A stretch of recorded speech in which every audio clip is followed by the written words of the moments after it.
Vamos a hacer la invocación de Radha, si les parece, para empezar. Bueno, hay una beatitud y un poder más allá de nosotros mismos que viene en ayuda de aquellos que están preparados para recibirlo. Volvámonos a aquellas grandes fuentes de las cuales emanan incesantemente la fortaleza y la inspiración de todos los que, olvidando el yo, están resueltos a aprender y a compartir sin reservas.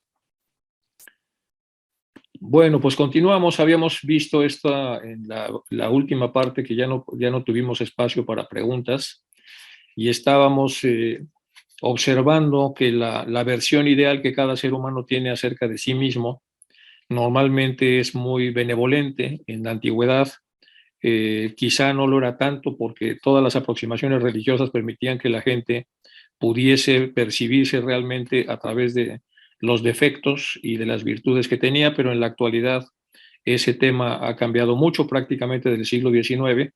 Incluso vimos un poco de cómo Freud hablaba de cómo hay mecanismos de defensa para proteger la autoimagen que cada quien tiene y de esa manera no contactar con sus fallos, lo cual puede ser muy bueno para el ego, sobre todo el ego inferior, pero de alguna manera retrasa el desarrollo. Entonces vimos un poco de eso, y esta es la parte de lo que ya se había visto, los mecanismos de defensa del yo, del consciente del plano físico, del ego inferior. Son estrategias psicológicas inconscientes para mantener una autoimagen estable.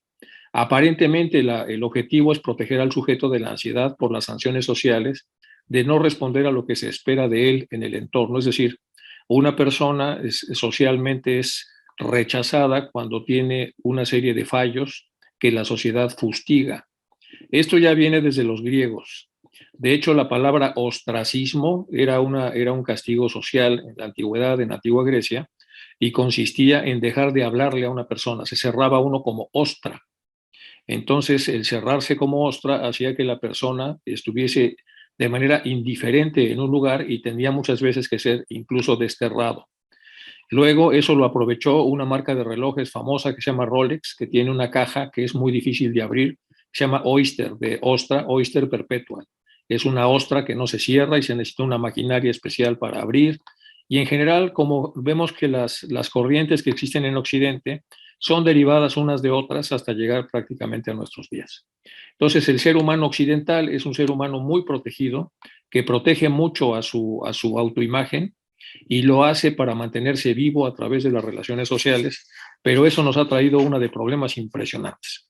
Y muchos de los problemas es que nosotros compramos la imagen, sobre todo de las personas que están en el poder, en donde vemos una imagen falsa que de alguna manera es una imagen retocada con varios barnices, en donde por debajo se esconde el verdadero sujeto, como el Mr. Jekyll y el Mr. Hyde, ¿se acuerdan ustedes? Bueno, aquí tenemos las posibilidades que hay entonces de cada ser humano. Está el reprimido, que tiene muy pocos instintos y un super yo muy sólido, y entonces lo que llega al yo es una imagen totalmente retocada.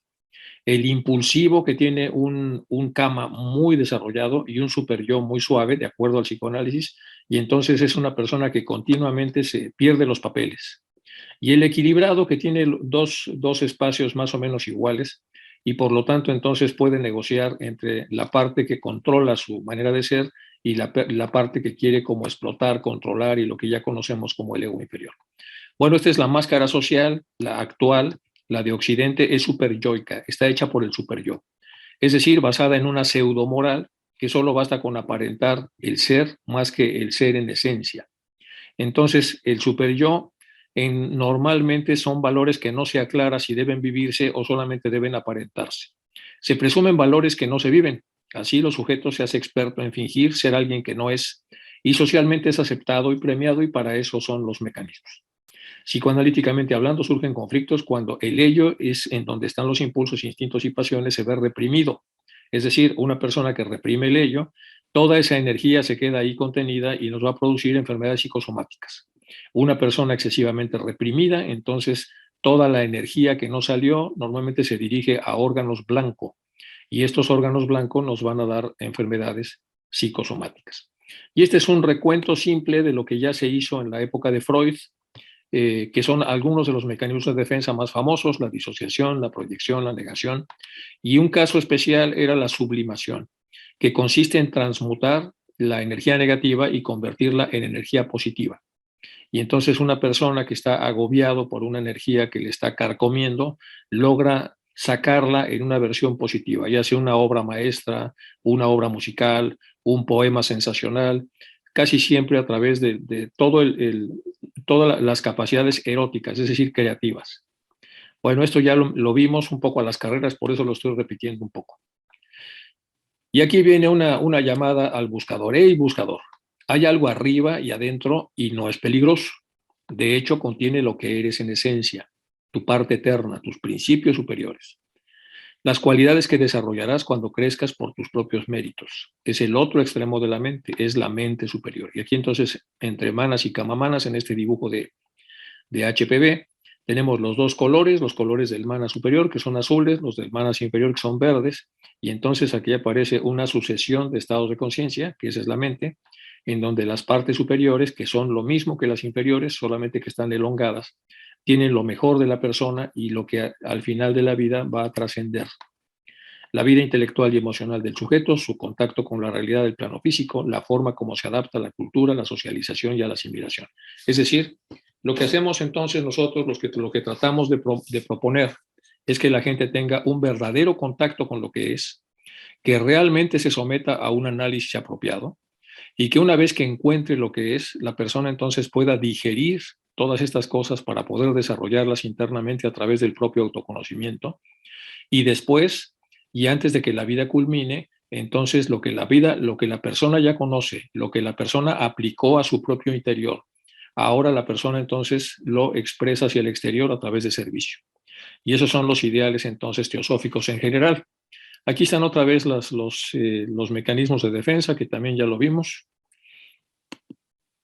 Y ahora nos quedamos ya más o menos por acá. El concepto de absoluto como un estado perfectamente integrado, aquí regresamos a Taimni. Entonces, ahora va a hablarnos de lo absoluto.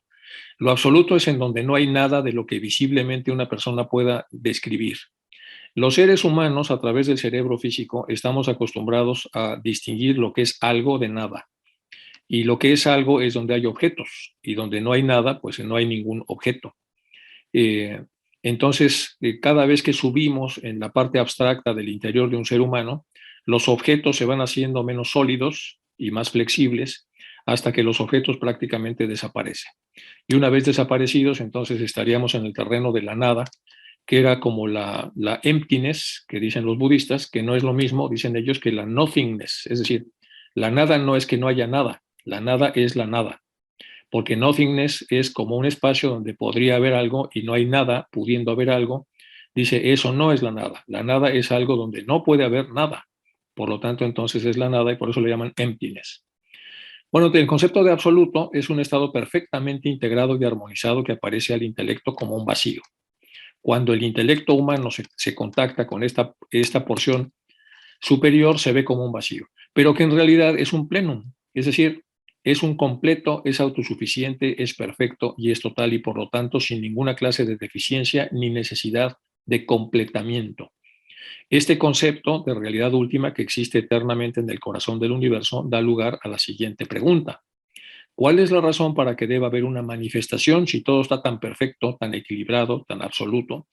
A un grado tal, entonces, que las percepciones humanas no pueden ni siquiera observarlo ni imaginarlo. Este tipo de interrogante es lo que se llama una cuestión última, que es lo que busca la filosofía. Acuérdense que la filosofía siempre busca las causas últimas de todas las cosas y que está más allá del dominio del intelecto humano. Con lo cual, entonces, a través de esta afirmación se dice que la misma filosofía tiene un límite. Es decir, no puede llegar a los puntos últimos porque los puntos últimos no son accesibles a la conciencia humana. El mejor intento que hay de esto es lo que es el famoso Sutra del Corazón. En el Sutra del Corazón, entonces, nos arroja exactamente a lo que es este vacío y esta vacuidad, diciéndonos entonces lo que no hay, para que nosotros sepamos cómo lo que hay desaparece y cómo nos lleva en este camino y en esta carretera a donde no hay absolutamente nada. Y nos va diciendo, no hay oídos, no hay ojo, no hay... y entonces la persona dentro de esta misma oración e invocación se va acercando al terreno de lo abstracto, en donde lo abstracto todavía es algo, porque es abstracto, y más allá de lo abstracto desaparece lo abstracto y se funde en esta perfección absoluta de equilibrio, que es como nada se ha desdoblado de ella para hacerse múltiple, entonces es un plenum. Sin embargo, desde que estamos estudiando intelectualmente el significado filosófico de la relación entre lo inmanifestado y lo manifestado, dediquémonos un tanto a esta cuestión para remover algunas, al menos, de las más groseras malas interpretaciones al respecto que pudieran ya ser ocultas en nuestra mente. Aquí entonces Taimni nos dice, bueno, lamentablemente, pues tenemos que tratar de imaginarnos cómo es aquello con la mente que está rodeada del cerebro.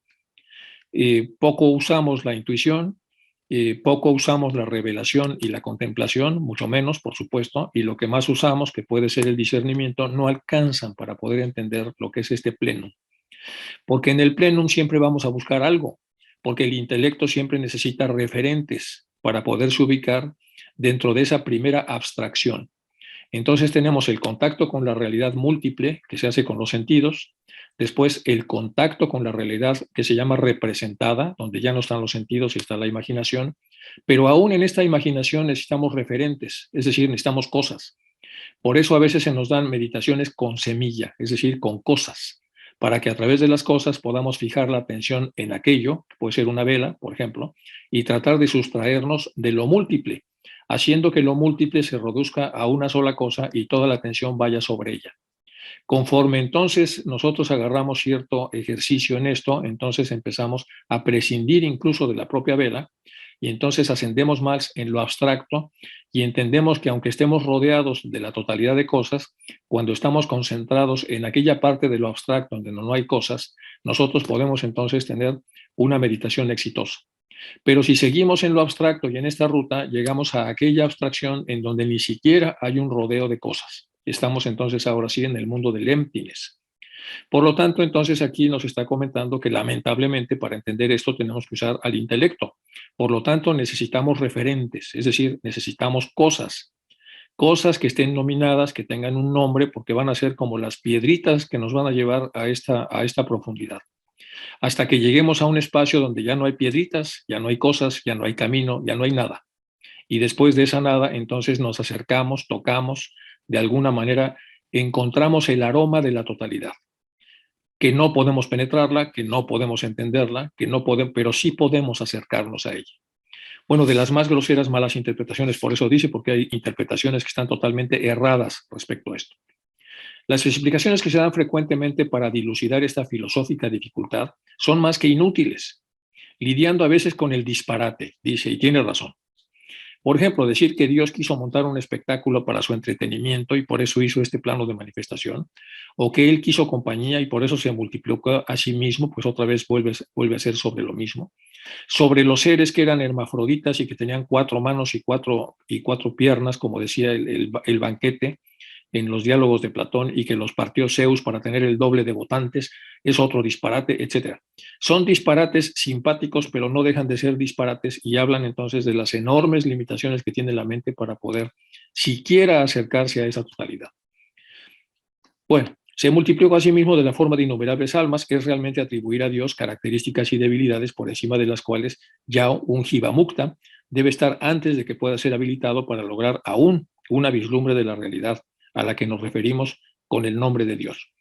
Obviamente la respuesta está en otra parte, en un nivel mucho más profundo, si es que hay una respuesta a esta cuestión última pudiese existir, porque llegaría el punto de profundidad en donde ya no hay respuestas ni preguntas. Bueno, es lo que nos está diciendo aquí Taimni.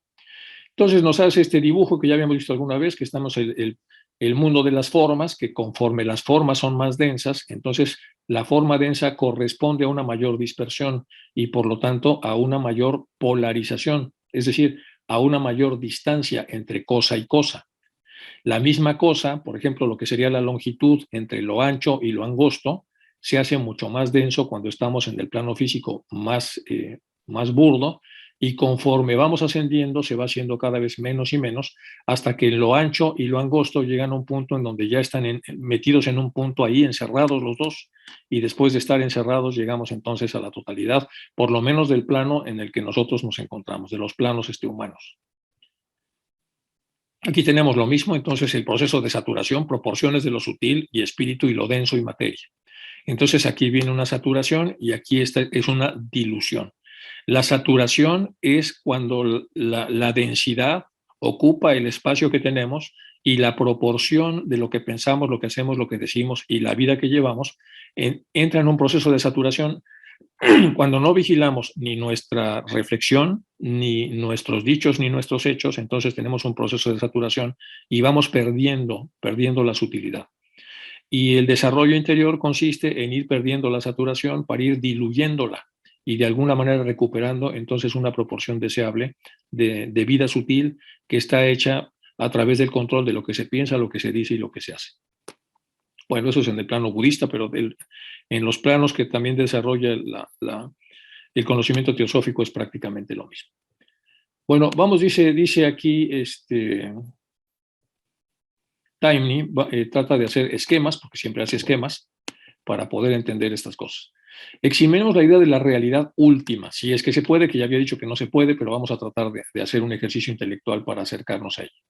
Perfectamente armónica, autorregulable, autosuficiente, y veamos si no podrá estar en ello la clave de que nos dará un viso de verdad, que nos ayude a tener paciencia para contener a nuestra alma hasta que podamos conocerla directamente en las reconditeces más profundas de nuestra conciencia. La voluntad para manifestarse es una fuerza con un impulso que va desde el centro a la periferia. Aquí empiezan ya las claves. La voluntad para poderse manifestar es una fuerza o un impulso que va del centro a la periferia. Es decir, la voluntad es una cualidad de algo cercano a lo absoluto, no es una cualidad periférica. La voluntad está en las cualidades más cercanas a lo absoluto. Es la primera clave que nos da. Por lo tanto, para que se manifieste en la periferia, tiene que ir de adentro hacia afuera. Ojo, hay que verlo entonces de esta manera como lo está aquí explicando.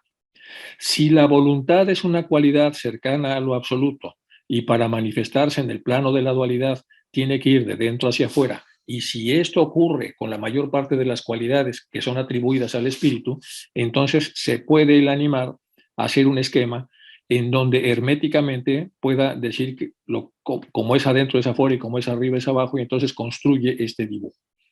Vamos a explicarlo con más detalle aquí. Entonces manifiesta una fuerza, un impulso que va desde el centro a la periferia, que puede ser obviamente neutralizada por un impulso hacia el centro desde la periferia. Es decir, cualquier cosa que desde la periferia antagonice con la voluntad y la debilite. Y ese impulso, por supuesto, viene de las estructuras más lejanas de la propia voluntad que tienen que ver con el plano físico. Por ejemplo, la incredulidad, la desobediencia, la indisciplina y todas esas formas de comportamiento son formas que son anti-buffers, es decir, son antiamortiguadores que van desde la periferia hacia el centro y entonces se amortigua, se disminuye o se diluye la posibilidad de la propia voluntad. Bueno, produciendo ambos un estado perfectamente armonizado en el cual la voluntad de manifestarse está perfectamente equilibrada por la voluntad de desmanifestarse, si es que puede valer esta palabra. En el caso de la voluntad, cuando está demasiado afuera, demasiado externa, ya no es una voluntad en todo el sentido de la palabra y sí es una voluntad en todo el sentido de la palabra. Es decir, la voluntad como cualidad es una cualidad central y aquí sería el interés, la intención, la motivación, etcétera, que son versiones descafeinadas de la propia voluntad. Es como una disposición a hacer o a no hacer, que también lo tiene la voluntad, solo que la voluntad en un plano de mucho mayor profundidad. ¿Qué es esta fuerza opuesta, la que viene de afuera hacia adentro? Obviamente esta voluntad de replegarse hacia el centro, cuando adviene el pralaya. De este modo, Shristi y pralaya son un par de fuerzas opuestas que se equilibran a la perfección en lo absoluto y producen fenómenos de manifestación y disolución en periódica alternancia a diferentes niveles de manifestación. Esta explicación tiene al menos el mérito de su racionalidad, es decir, es algo que puede entenderse intelectualmente, aunque podría considerarse como una respuesta de la cuestión última planteada. Entonces, en este mismo círculo está poniendo Taimni lo que serían planos de manifestación y planos de oscuración y los está vinculando a lo que ocurre en el cosmos, el Manvantara y el Pralaya. Y entonces, en los periodos de oscuración, que son los periodos pralágicos, existen una serie de fuerzas que serían inmunes al intento manvantárico del centro que trata de inducir un tipo de manifestación. Entonces, la indiferencia producida por la parte pralágica, si es que se pudiese explicar, como dice él aquí, esa situación, hace inútil el que la voluntad a la hora de descender pueda arrastrar al propio cuerpo físico a manifestarse hacia arriba, es decir, a desarrollarse. ¿Cómo romper esto? Bueno, es un poco complicado, como lo va explicando él, pero es muy interesante. Por lo menos es una manera muy interesante de expresarlo. Y aquí nos pone entonces los escalones que tendría que caminar lo periférico para poder acercarse a lo superior en el caso de que venciese esta indiferencia pralágica. Y tenemos que del plano físico pasaríamos al astral, al mental, al búdico, al átmico, al plano anupádaka, al plano adi, al plano del logos cósmico de manifestación, luego la primera dualidad que es Shiva Shakti y finalmente llegaría al absoluto. Entonces, por supuesto, no sabemos desde qué parte de lo absoluto baja la voluntad, pero sí sabemos que en la parte periférica la intención y la disciplina de poder ascender aquí sería entonces un principio erótico y de desarrollo que tendría que aprovechar la voluntad desde el punto de vista de sus características absolutas para romper la inercia plana que tiene que ver con la incapacidad que el sujeto a veces muestra para poder desarrollarse. Bueno, pues este es timing, es complejo y aquí está lo mismo, el punto A y el punto B, conforme se extienden, tienen una mayor dispersión y conforme se van acercando se empieza a resolver lo que sería la voluntad y la antivoluntad y la voluntad y la antivoluntad, pero sabemos que conforme se acerca a los puntos más cercanos a la que sería por lo menos la conciencia átmica, la voluntad es más voluntad y la antivoluntad, llámese como se llame, entonces va cediendo por dilución a lo que es la parte abstracta que estamos trabajando, que es la voluntad.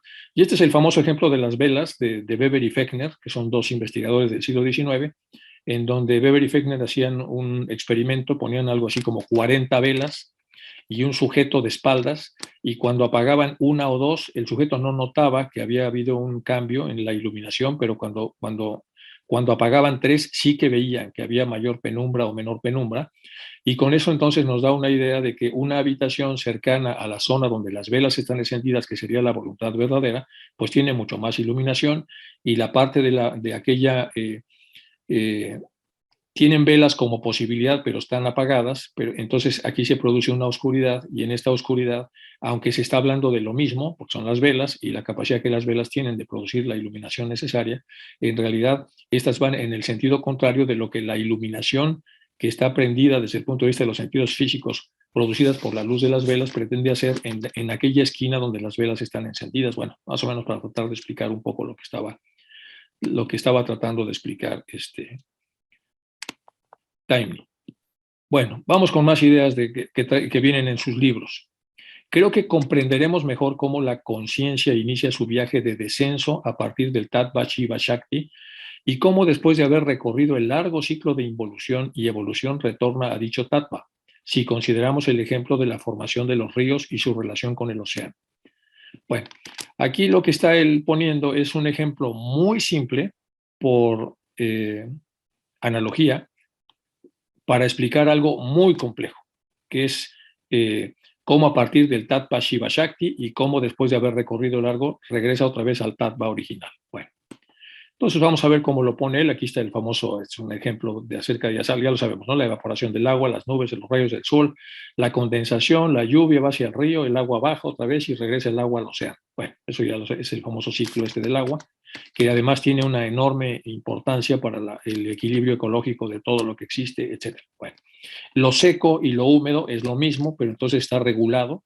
La luz y la oscuridad es lo mismo, pero también está regulada a través de los ciclos diurnos y nocturnos del planeta y de todos los planetas, etcétera. O sea, todo al final de cuentas es una superposición de ciclos, en donde son ciclos que o se alejan o se acercan de la parte central del propio ciclo, que ya más adelante nos explicará un poco de este tema, rompiendo un poco los esquemas naturales que se hacen de las ondas que tienen crestas y valles, pero bueno, el hombre se mete con una enorme cantidad de cosas para tratar de desdoblarlas de una manera peculiar. El océano es el gran reservorio del agua de este globo, es una totalidad, por lo menos a nivel globo. el calor del sol convierte en parte en vapores agua, que forma las nubes. Las nubes se forman por el vapor. El vapor está hecho por el sol, que vaporiza esta agua, que de por sí pertenece a este reservorio, y cae luego como gotas de lluvia o nieve. Ambas dan origen a los ríos que después de fluir a través de los campos durante un cierto recorrido vuelven a perderse en el océano. Todo este ciclo se repite incesantemente y mantiene el fluir de los ríos en la superficie terrestre. El océano, sin embargo, permanece el mismo, inafectado por estos cambios. Ahora bien, podemos considerar a los campos como el universo manifestado y al océano como la realidad inmanifestada, o el Tattva Shiva Shakti. El Padre provee el agua de la conciencia. La Madre o Prakriti proporciona las tierras o el campo para la manifestación sobre las cuales caen las aguas y forman los diversos ríos separados. Los ríos fluyen atravesando diferentes superficies de esta tierra y después de su larga travesía alcanzan y sumergen en el océano. Su agua es la misma que la del océano. Están separados mientras atraviesan los campos, pero se unifican cuando se incorporan al océano. Tarde o temprano, todo el agua que es depositada sobre los ríos regresará otra vez a la fuente. Por lo tanto, entonces, aunque este ejemplo es muy simple, aquí le da profundidad Taimni. Vamos a leerlo otra vez para que quede más claro. El océano, sin embargo, permanece siempre el mismo, inafectado por cualquier cambio. Ahora bien, podemos considerar a los campos como el universo manifestado. Los campos, la tierra sobre la cual va a caer esta agua, son el equivalente al universo manifestado. Y el océano, la realidad inmanifestada, o el Tattva Shiva Shakti. El Padre, la realidad inmanifestada, provee el agua de la conciencia. La Madre, Prakriti, proporciona las tierras o el campo para la manifestación. El Padre, el agua, la Madre, la tierra, sobre las cuales caen las aguas y forman diversos ríos separados y todo brota ahí, toda la unidad de vida brota. Los ríos fluyen atravesando diferentes superficies y tarde o temprano regresan otra vez a la fuente. Es una manera diferente de explicar esto, la que está utilizando aquí Taimni. Por lo tanto, entonces, siempre para poder entender intelectualmente lo que él trata de explicarnos, vamos a necesitar una nominalidad, porque si no, no lo entendemos. Entonces, desde el punto de vista de actitud, necesitamos todos, como estudiantes, tener una capacidad de nominalidad funcional. Y para hacer esta necesitamos clústeres, limitaciones, intuición. Vamos con la afirmación. El intelecto tiene serias limitaciones para comprender lo no nominado o abstracto. Totalmente de acuerdo. Por lo tanto, tenemos que llamarle océano. Ya decimos, bueno, océano sabemos que lo que es el océano. Porque si nos volvemos otra vez con la emptiness, pues la verdad no podemos imaginarlo. La nominalidad funcional, así se llama, consiste en cosificar a partir de movimientos generales cinéticos o dinámicos. Esto es de la física clásica. Los cinéticos son los movimientos de los cuerpos sin atender a sus causas y lo dinámico es el movimiento de los cuerpos atendiendo a sus causas. Es decir, la nominalidad funcional ahora es cosificar los movimientos de los objetos dentro del contexto de la unidad de vida, es decir, del plano de manifestación. Luego tenemos con todo esto, con la nominalidad funcional y con la nominalidad no funcional, tenemos un conocimiento nominativo, un mapa de la realidad. Hay que pasar de la nominalidad a la realidad a través de la intuición.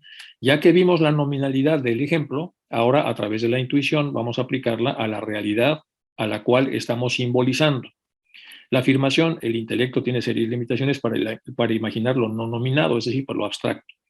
En lo cognitivo, la diversidad abstracta debe reducirse a través de reductores de complejidad. Como lo abstracto cada vez se hace más complejo, para poder entenderlo en el contexto de la totalidad tenemos que hacer clústeres. Clústeres son como cajas. Es decir, ponemos a todos y estamos haciendo clústeres de animales, como lo hizo Darwin en su viaje famoso, ¿se acuerdan?, alrededor del mundo.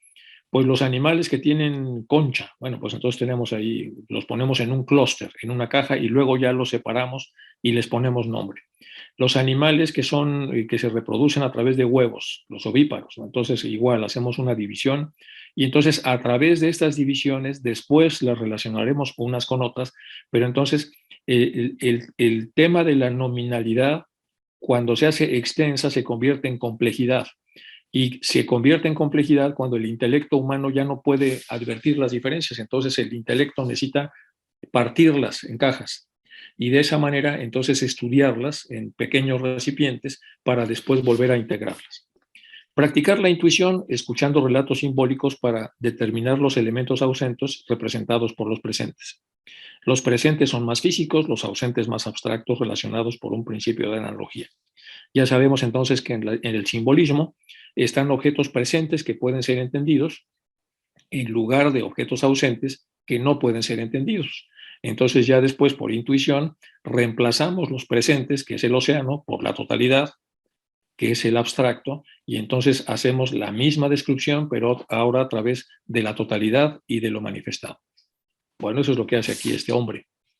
Vamos con la deducción cognoscitiva, porque al final de cuentas se trata de que tengamos conocimiento. ¿Qué es la deducción cognoscitiva? Si objeto dinámico, el objeto A, se comporta de la siguiente manera, la que fuere, luego entonces el objeto B, análogo, deberá comportarse de la siguiente otra manera. Se comprueba esta hipótesis a través de la investigación científica. Aquí lo vamos a ver con más detalle. Y lo que se sabe, si cada vez que cae agua de lluvia sobre un cultivo él florece, porque ya lo observé y porque así es, luego entonces, si sin que haya lluvia, yo, como ente racional inteligente, coloco agua sobre un cultivo que no ha sido regado por el agua de lluvia y observo y estoy tratando de ver si lo que hace el agua de lluvia también lo va a hacer sobre el cultivo, entonces este cultivo que no ha recibido agua de lluvia florecerá o no. Después se hace la experimentación y la comprobación y efectivamente, después de poner agua y sol, entonces los cultivos crecen y lo que era una hipótesis, porque no lo sabíamos, ahora es un conocimiento verificado a través de lo que es la deducción cognoscitiva. Es un ejemplo muy simple. Ahora vamos a aplicar lo mismo al conocimiento interior. Hombre, conócete a ti mismo y conocerás al universo y a los dioses que lo habitan. Esto ya es más complicado. Ya no se trata nada más de echarle agua a las plantitas para que crezcan. Bueno, el antiguo axioma oculto, conócete a ti mismo, debe ser familiar a todo miembro de esta sección, pero pocos o acaso ninguno ha aprehendido el verdadero significado del oráculo de Délfico, que además venía de la escuela pitagórica. El oráculo de Delfos, como sabemos, con letras de oro aparece en el pórtico, hombre, conócete a ti mismo, pero en realidad esto venía de la enseñanza pitagórica. Y la sentencia, el aforismo de la escuela pitagórica era, hombre, conócete a ti mismo y conocerás a los dioses que lo habitan. Es decir, conócete a ti mismo y conocerás al universo y a los dioses que lo habitan. Hombre, conócete a ti mismo y conocerás al universo y a los dioses que te habitan. Hablando otra vez de estos principios herméticos. Entonces, pero pocos o caso ninguno ha aprendido el verdadero significado del oráculo délfico. Todos ustedes saben su linaje terrenal, pero ¿quién de ustedes ha trazado alguna vez todos los enlaces de herencia sideral, psíquico y espiritual que hacen de ustedes lo que ustedes son? Porque no somos nada más un cuerpo físico, también tenemos un linaje, como dice aquí, una herencia sideral, psíquica y espiritual. Muchos han escrito y expresado su deseo de unirse con su ser superior, pero ninguno o muy poco parece conocer el nexo indisoluble que conecta a sus seres superiores con el ser único universal. Para todos los propósitos del ocultismo, ya sea práctico o puramente metafísico, dicho conocimiento es un requisito absoluto. Se propone, por lo tanto, comenzar esta instrucción esotérica mostrando esta conexión en todas las direcciones de los mundos, el absoluto, arquetípico, espiritual, psíquico, sideral, astral y elemental. Antes, sin embargo, que podamos tocar entre los tres mundos superiores, el arquetípico, espiritual y psíquico. Bueno, ¿qué es lo que está diciendo acá? Lo que está diciendo Taimi es que hay un tipo de aprendizaje estático y el aprendizaje estático consiste en develar que efectivamente si le ponemos agua a los cultivos crecen y florecen. Y la pregunta es, ¿usted ha puesto alguna vez una maceta y una plantita y ha llevado agua y ha tratado de calcular la cantidad de agua que cae? Es decir, lo ha llevado a la práctica y ha visto si a lo largo del sol, qué tal crece la planta, qué tan derecha crece, con qué velocidad. No, yo solamente sé lo que ya se develó, que si le ponemos agua, pero no es suficiente. No es suficiente con saberlo, porque se sabe de una manera pasiva.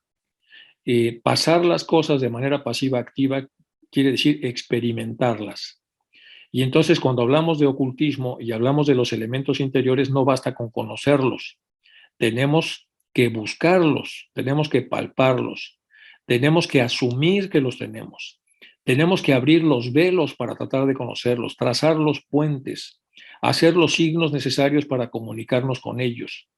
Y una vez que nos comuniquemos con ellos, encontrar cuál es el producto de ese contacto a través de este esfuerzo. Sabemos que cuando nos tratamos de acercarnos a ellos, ellos también tratan de acercarse a nosotros. Tenemos además las fórmulas para las cuales podamos abandonar los espacios de alta densidad y podamos encontrar espacios más intermedios, es decir, los famosos términos medios. Y en los términos medios lograr el encuentro en donde las deidades o los regentes o las autoridades superiores de este cosmos puedan bajar a un terreno medio lo suficiente para que nosotros podamos subir y podamos propiciar ese encuentro. Y eso es la parte práctica. Y es la parte práctica que produce ese encuentro, que si no se produce se convierte solamente en un aprendizaje teórico.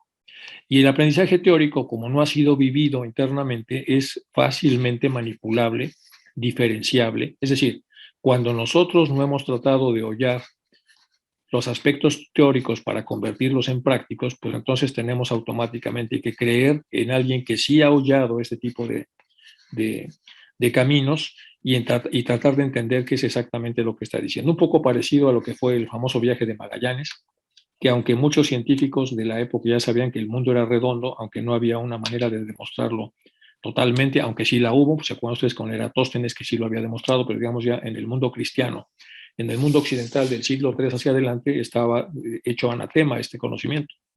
Entonces en ese viaje, que poco a poco se empieza a ir hacia abajo y hacia abajo hasta poder cruzar en el estrecho que todos conocemos, llevaba 5 naves, la nave San Antonio regresa a España, porque estaba llena de nobles españoles que no querían o no creían en esta empresa. La otra, que era la Santiago, que era muy pequeña, chocó contra los riscos porque hay mucho viento en esa zona y le quedaron 3 naves. Y con las 3 naves, como todos sabemos, acabó, bueno, llegó hasta las Molucas. En las Molucas fue asesinado por una tribu de Macatán, tratando de defender a un cacique de ahí que se llamaba Silapulapu, y entonces ya le quedó la empresa de continuar esta vuelta al mundo a un vasco, que todos sabemos ya quién es, y este es Salvador Elcano. Entonces, después de muchos meses, un año aproximadamente, logra doblar el cabo este de Buena Esperanza, que los reyes en Europa le llamaban de Buena Esperanza, los marineros le llamaban de las tormentas, porque era muy difícil de dar la vuelta al cabo.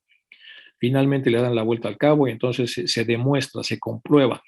Ya no es alguien que aprendió en la escuela que la Tierra es redonda, es un marino que le dio la vuelta.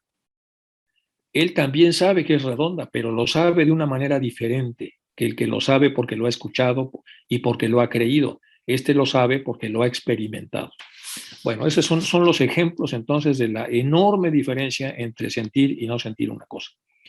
Bueno, debemos dominar las relaciones del séptimo mundo terrenal, el Prakriti, el más bajo, el Malkuth, como dice en la Cábala, los 4 mundos o planos que siguen inmediatamente. Hay que ver la doctrina secreta en la página 200 del volumen 1. Es claro que una vez que el cuerpo humano es admitido para tener relación directa con estos mundos superiores, admitido por mérito, la especialización de los órganos y partes del cuerpo necesitarán la mención de todas las partes del cuerpo, sin excepción. A los ojos de la verdad y la naturaleza, ningún órgano es más noble o innoble que otro órgano. Todos forman parte de la constelación necesaria para que un organismo complejo sobreviva. Bueno, y los antiguos consideraban como los más sagrados precisamente aquellos órganos que asociamos con sentimientos, vergüenza y discreción, porque son los órganos creativos. Bueno, esto es lo que dice Taimni. Y aquí los simbolismos de la luz de Taimni, cuando un objeto análogo de menor complejidad está presente en un lugar de un objeto análogo ausente de mayor complejidad. Bueno, eso es para tratar de entender lo que son los aprendizajes antes de que entremos en el terreno de lo práctico. Más de Taimni. La actitud adecuada a adoptar en este problema es tener una idea bien clara de las limitaciones del intelecto y saber que, como estamos aprendiendo a través del intelecto, y el intelecto tiene sus limitaciones, pues entonces lo que podamos encontrar no será ni total ni completo. Y de cuán lejos podemos ir en nuestro acercamiento a estas realidades mediante el instrumento del intelecto, y dentro del campo de esas limitaciones, utilizar el intelecto tan rigurosa y eficazmente como sea posible. ¿Qué quiere decir? Si el intelecto tiene sus limitaciones, pues voy a tratar de acercarme a estas grandes realidades, tratando de maximizar lo que el intelecto puede ofrecerme para poder hacer un acercamiento a esto. Es decir, si yo utilizo al intelecto de la mejor manera posible, puedo tener un acercamiento mayor que si lo hago de una manera que no sea la mejor posible del propio intelecto, porque el propio intelecto está limitado. Es como correr en una carrera con un auto que no es muy veloz, pues tengo que maximizarlo para que más o menos pueda dar el ancho en la carrera, y no voy a ganarla, pero puedo sacarle mucho más partido que si voy a la velocidad estándar del propio vehículo. Entonces, lo que está haciendo aquí él es decir, vamos a estirar hasta donde se pueda, razonablemente posible, el intelecto para tratar de entender hasta donde podamos y poder acercarnos a estos mundos tan complejos y sofisticados en donde el intelecto no puede comprender lo que pasa allí.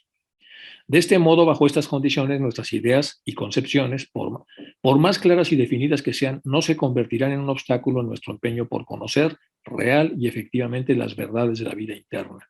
Ojo, de este modo, si estiramos el intelecto, si quitamos condicionamientos, si quitamos prejuicios, si formamos nuevos bottom lines o puntos de partida, de este modo y bajo estas condiciones, nuestras ideas y percepciones que encontremos allí, por más claras y definidas que sean, no se convertirán en un obstáculo en nuestro empeño por conocer real y efectivamente las verdades de la vida interior.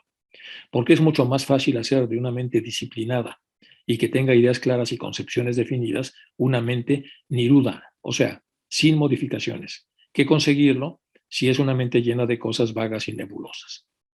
De hecho, aquí está la digresión acerca de este importante tema, porque son estas dudas e ideas erróneas agazapadas en nuestra mente las que nos impiden atacar con vigor y entusiasmo el problema de adquirir conocimiento intelectual. Los condicionamientos. Entonces, tenemos condicionamientos, estos pesan poco, regular o mucho, y entonces cuando metemos un conocimiento que requiere o que viola o que afecta a un precondicionamiento, bajamos la intensidad intelectual para tratar de formar la torre que estamos armando para poder entender una verdad ulterior, precisamente porque estamos todavía condicionados por una parte de las patas de esta torre, y entonces eso nos dificulta, nos limita y nos complica el poder llegar y estirar lo que él está pretendiendo que sea. Esto también lo menciona mucho Krishnamurti. Yo mismo soy muy consciente de las limitaciones de tal conocimiento y de su inutilidad a menos que lo transformemos en sabiduría y en un conocimiento directo de la verdad. Pero tampoco soy de los que creen que pueda erigirse un edificio de la sabiduría divina sin ningún fundamento o sobre cimientos de arena. Creo, y aquí lo subrayé, que solamente sobre la base de un sólido conocimiento intelectual es que puede construirse el templo de la sabiduría divina. Y solo en un templo tal podrá descender la mónada y realizar su trabajo. Entonces, él está hablando de las limitaciones del conocimiento intelectual y por otra parte dice, pero lamentablemente no hay torre que nos lleve al conocimiento divino que no pase necesariamente por una utilización práctica e inteligente de este conocimiento intelectual. Es decir, el conocimiento intelectual no es lo mejor que hay, pero es el único puente capaz de ponernos en condiciones de pasar al siguiente nivel de comprensión de las cosas de lo absoluto que nos puedan llevar a los planos divinos. Bueno, pues vamos a ver entonces cómo lo explica él acá. Otro punto que debemos notar en esta consideración preliminar del tema es que si bien hay 7 planos en los que un sistema solar manifestado acciona, en realidad son 3 los mundos en los que funciona la conciencia: el divino, el espiritual y el temporal. El temporal, ya sabemos, es que tiene que ir hasta abajo, el espiritual, que sería como el intermedio, y el divino. Utilizando esta última palabra para designar un conjunto de los 3 planos más inferiores, o sea, el físico, astral y mental inferior. Estos 3 mundos corresponden a los 3 mundos de los cuales la mónada, individualidad y la personalidad viven, tal como se muestra en la tabla que sigue.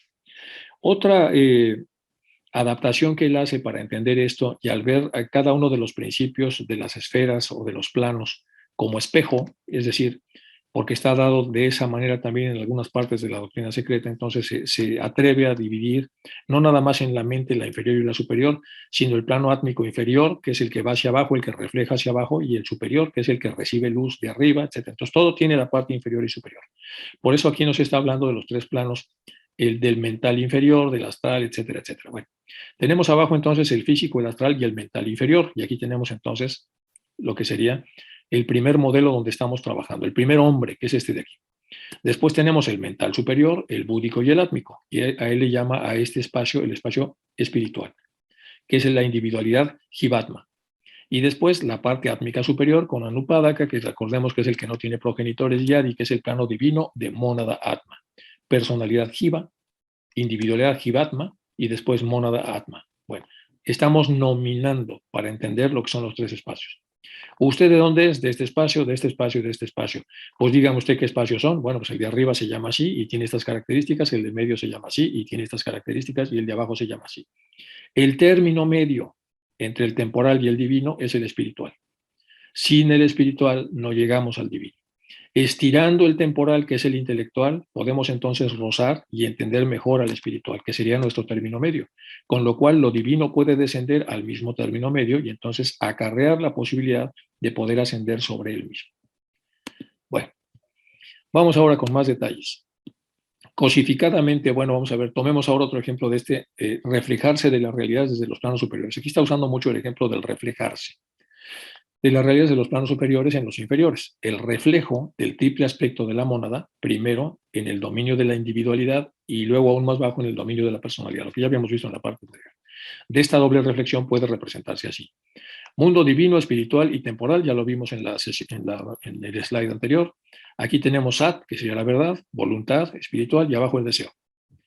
Después tenemos Sit, la conciencia de la conciencia, el conocimiento y el pensamiento. Después Ananda, la felicidad, bienaventuranza y placer. Y después la parte monádica, la individualidad y la personalidad. La individualidad es el terreno medio entre la personalidad y la mónada. La bienaventuranza es el plano intermedio entre Ananda y placer. El conocimiento entre el pensamiento y la conciencia de la conciencia. La voluntad espiritual entre el deseo y la verdad. Y el mundo espiritual entre el temporal y el divino. Bueno, cosificadamente equivaldría a Sat, verdad, Sit, conciencia, Ananda, felicidad. Sat, verdad, ser absoluto, existencia de lo que es duradero e inmutable. Chit, conciencia, comprensión y comprehensión. Ananda, bienaventuranza y un estado de pura felicidad.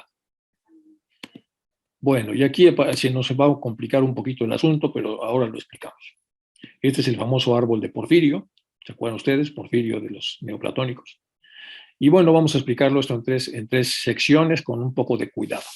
Para eso vamos a tener que usar a los autores, a los clásicos griegos, que hablan más del primer término medio que va del mundo material hacia el mundo intermedio, que sería Aristóteles, y luego el otro que habla más del mundo intermedio al mundo superior, que es Platón. Y luego el que habla pues prácticamente de todo, que sería Sócrates. Entonces, Aristóteles es uno de los grandes de esta tríada de personas irrepetibles, pero que se dedicó más a las definiciones del plano material, de las sustancias. Platón al mundo de las ideas, que es decir, el mundo intermedio, y Sócrates a la totalidad de estos esquemas. Bueno, vamos a ver. La tesis de la mente extendida considera a la cognición humana como un proceso que ocurre de manera compartida entre componentes biológicos y no biológicos, según lo plantean Clary y Chalmers. Bueno, aquí hay varios autores. ¿Qué están diciendo esos autores? Bueno, que la mente extendida, porque ese es el concepto moderno que dice la ciencia de esto, que es la mente racional, nominal, natural, y la mente extendida, que es la que va a los planos abstractos. Cuando hacemos una extensión de la mente, cuando se extiende la mente sobre sí misma, abarca lo que sería la parte abstracta. Considera la cognición humana como un proceso que ocurre de manera compartida entre componentes biológicos y cuando se va al abstracto entre componentes no biológicos, porque tampoco queda muy claro que cuando está en la parte abstracta lo biológico juegue mucho. Sí juega, porque hay obviamente cambios biológicos y cambios eléctricos en los registros eléctricos cerebrales, pero no queda muy claro sobre qué estructuras está esto operando, por eso le llaman una parte extendida, lo cual supone la integración de herramientas como parte del proceso cognitivo, dándose origen a la noción de extensión de la mente que plantea grandes rasgos el cerebro. Los objetos y el mundo se coordinan y extienden como uno solo gracias a la acción cognoscitiva. Entonces hay un cognocer, es decir, hay una parte cognoscitiva asociada al terreno y al plano totalmente físico. Luego hay un conocer que tiene que ver con lo meramente abstracto e intocable, pero luego hay un término medio también, y eso se puede hacer a través del proceso que ellos han nominado como mente extendida. Otra vez, este es un proceso de nominación nueva, es un neologismo, la mente extendida. Al respecto, los autores destacan que dicha integración de los objetos del mundo como parte fundamental del proceso cognitivo se logra gracias a la paridad funcional entre las funciones del organismo y las del objeto. Entonces, lo que dicen es que el objeto tiene su propia concatenación estructural de catexias, es decir, tiene su propia energía, y el organismo, a través del cerebro, las suyas. Entonces, las herramientas, dispositivos tecnológicos, son asimiladas como parte de la cognición, no por su constitución física o material, sino por lo que hacen. Como en el terreno de lo abstracto no podemos tener una concatenación real física, porque no existe lo físico en teoría, entonces lo que sí tenemos que pasa en la imaginación es que hay movimientos. Hay movimientos y esos movimientos son lo que les dan la constitución física que se va a relacionar entre las características de lo que hace aquello que hace cosas y lo que hace el cerebro al tratar de reproducir, entender y comprender aquello que aquellas cosas hacen, con lo cual se hace una elongación. Por eso en esa elongación ellos la llaman meta extendida. Bueno, esta es una supersíntesis porque ya ven que las neurociencias, bueno, se plantean así, de una manera que luego cuesta mucho trabajo explicarlas. Es un juego de palabras complejo, pero al final de cuentas lo importante es poder entender la mente extendida para poder entender cómo la ciencia está entrando a esto. Porfirio, aquí nos vamos ya con Porfirio. ¿Se acuerdan ustedes? Porfirio es de la misma época de las Eneadas de Plotino, etc. Estamos hablando de los neoplatónicos. Porfirio aclara las intenciones en el proemio de su obra. Quiere hacer comprensibles y categorías aristotélicas, quiere hacerlas comprensibles las categorías aristotélicas y a la vez aleccionar en la doctrina de la definición, de la división y de la prueba de tan necesitada urgencia como la vida intelectual. Las famosas categorías aristotélicas han servido de inspiración a un montón de intelectuales, ya sabemos, del medioevo, incluso de la filosofía mucho más tardía.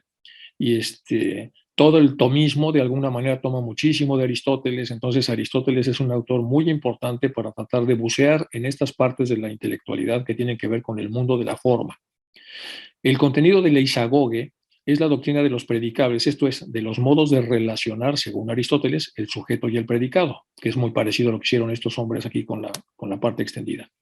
Porfirio habla de 5 predicables, o sea, predicados, a saber, género, especie, diferencia, propio y accidente. De ahí el nombre latino de que diquinque vici sirve categorías Aristoteles introductio. Hay que distinguir, siguiendo también Aristóteles, entre predicable y categoría. Entonces, volvemos otra vez aquí cómo se divide entonces todo esto. Se divide en género, de todas las cosas tienen un género, especie, pertenecen a una especie, diferencia, luego lo propio y el accidente.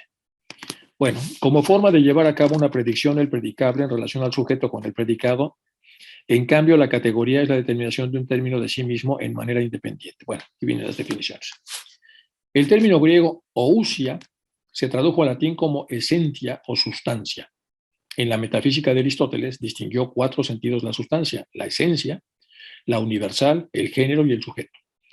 En el libro quinto dice que las palabras sustancia tiene 2 acepciones: o designa el último sujeto, el que no es atributo de ningún ser, el último sujeto que no es atributo de ningún ser, el absoluto, o el ser determinado pero independiente del sujeto, es decir, de forma y figura de cada ser, es decir, el ser último pero hacia abajo.